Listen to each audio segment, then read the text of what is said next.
বাংলাদেশের প্রধানমন্ত্রী কারো স্যার নয়। বিশেষ জ্ঞান, বিশেষ অবদান।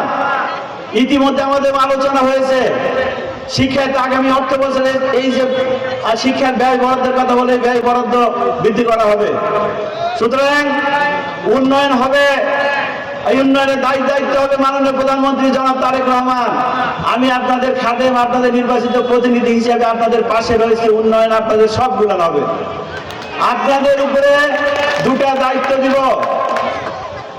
আমাদের শিক্ষক সমাজ বিনির্মাণের হলো তারা কারিগর, ধারক এবং বাহক।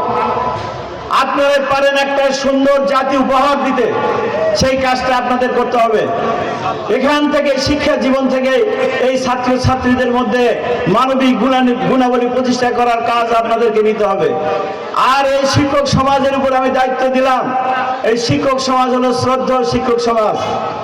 আপনারা কিন্তু ইউনো সাহেবেরও স্যার, আপনার ডিসি সাহেবেরও স্যার, সচিব সাহেবেরও স্যার, বাংলাদেশের প্রধানমন্ত্রীর স্যার, কিন্তু বাংলাদেশের প্রধানমন্ত্রী কারো স্যার নয়। আমরা সম্মান করে স্যার বলতে পারি, কিন্তু বাধ্যতামূলক স্যার হলেন আপনারা। আপনাদের স্যার বলা বাধ্যতামূলক, না বললে অকৃতজ্ঞ হবে। পিতামাতার পর শিক্ষা জীবনে এসে শিক্ষা লাভ দেয়, এই আপনারা দিয়ে থাকেন। সুতরাং স্যার আপনাদের বলতে হবে।